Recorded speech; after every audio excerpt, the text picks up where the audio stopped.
And I will sing. Your praise, I will worship you. I will sing and shout your praise. I will dance and praise your name. I will sing your praise. Your praise, Worship you. worship you. I will sing and shout your praise. I will dance and always sing.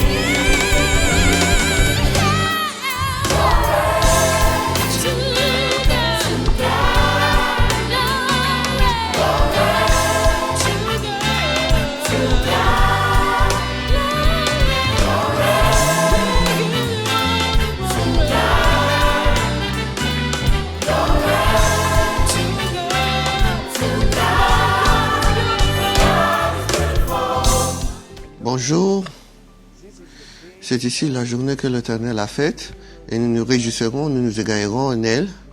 C'est un bon privilège pour venir voir aujourd'hui. Et vous savez quoi? Dieu n'est pas fini en vous bénir.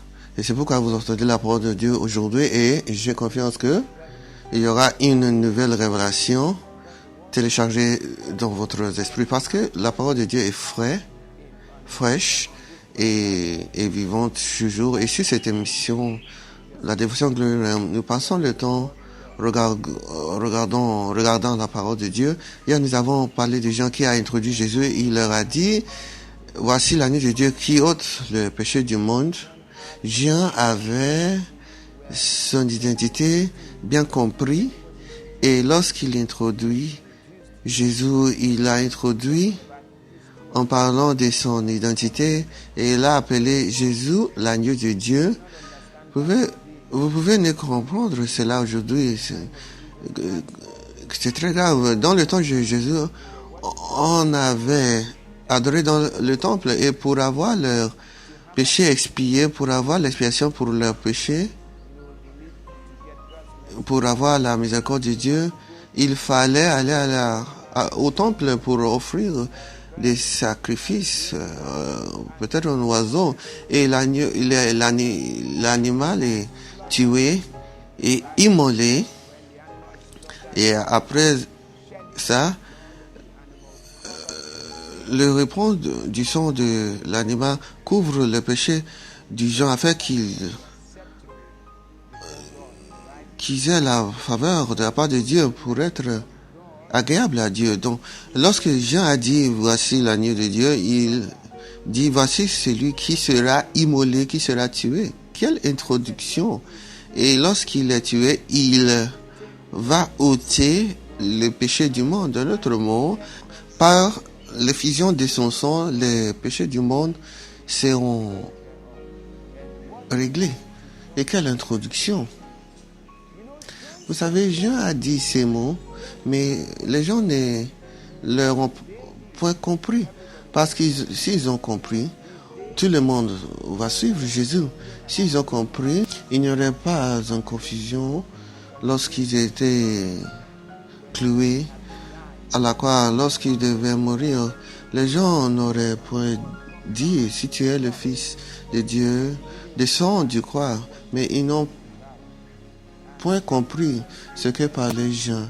Et je crois qu'il y avait des personnes là qui étaient là, qui n'ont point cru. Et il a dit aussi en verset 30, voici celui dont je parlais après moi vient un homme qui a la priorité sur moi. Souvenez-vous lorsqu'il parlait aux messagers envoyés par les pharisiens, il a dit que Jésus, il prit la priorité. En d'autres mots, Jésus est plus important. En d'autres mots, il a introduit Jésus comme celui qui doit être regardé comme l'homme, le principal et pas lui. Et il a dit aussi, après moi, vient un homme dont je parlais. Après moi, vient un homme qui a la priorité sur moi, qui prend rang au-dessus de moi, parce qu'il était avant moi et existait avant moi. Est-ce que vous comprenez cela? La dimension de compréhension que Jean avait. Jean ne voyait pas cette vie. Parce qu'en tout, Jésus était 6 mois plus jeune.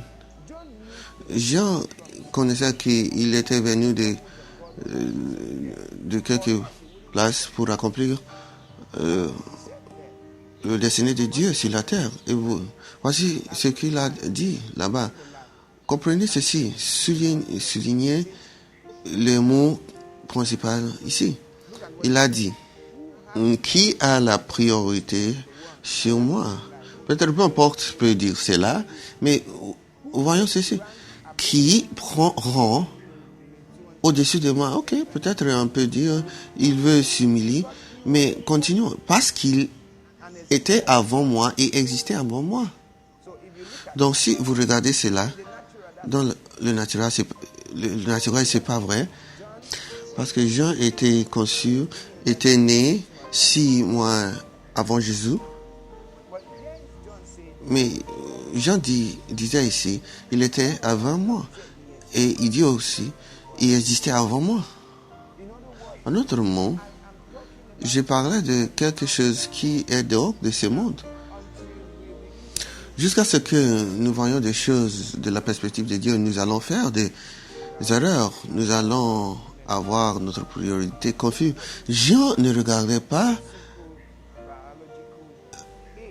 l'âge physique, biologique, mais il savait que je traite avec quelqu'un qui est mon Seigneur et mon Roi. Il dit qu'il existait avant moi. Un autre mot, il est des siècles, des siècles. Et avant que j'étais né, il était là.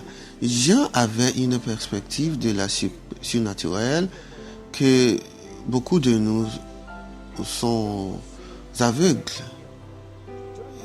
Jean connaissait qu'il était une voix envoyée par le Père. C'était comme si Dieu a vu lui-même et il a vu que le Fils était toujours là. Et il a été donné le privilège pour accomplir une rôle très importante afin que le Messie puisse accomplir son but. Donc je vous pose cette question. Qu'est-ce que vous faites aujourd'hui qui est de grande importance au Seigneur Jésus? Qu'est-ce que vous faites aujourd'hui qui va préparer le chemin pour lui, pour faire les bonnes choses dans la vie de quelqu'un? Parce que Jean a appelé des gens à la repentance afin que le tâche de Messie sera facile. Ce n'est pas que il a raccourci le temps de Jésus sur la croix, mais il y avait un temps où ils ont demandé de Jésus, par quelle autorité faites-vous cette chose? Et il a dit, il leur a répondu, je vais vous poser cette question. L'autorité des gens venait de qui? Ils ont connu que s'ils sont dit c'est de Dieu. Ils ont authentifié que Jésus était le Messie. Ils sont d'accord. Mais si il dit que Jean était de Dieu, les gens vont le lapider. Donc Jean a fait quelque chose de très significatif. Il n'a pas parlé de lui-même. Il a parlé du Messie. Il a passé le temps en accomplissant le but de Dieu. Beaucoup de gens, ils veulent le don pour lui-même en baptisant des maisons.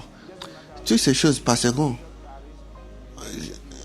En 50 ans, toutes ces choses ne seront pas valables.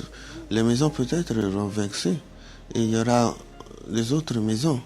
Donc, toutes ces choses dont vous passez votre temps, ils sont insignificatifs. Jean a connu qui il était et son but, et il l'a accompli.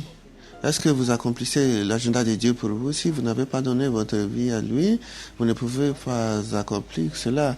Donc, prenez le temps pour prier et dites, Seigneur Jésus, pardon, moi je suis un pécheur, j'ai besoin de toi dans ma vie, viens dans ma vie, afin que je puisse accomplir le but de Dieu. Bien aimé, si vous faites cela, c'est à l'heure que vous avez commencé de vivre. Et tous choses concurrent au bien à vous. C'est bien avec votre corps, votre esprit et votre âme. Jusqu'à la prochaine fois demain. Je suis Igor Louis Sigbourou. Que Dieu vous bénisse.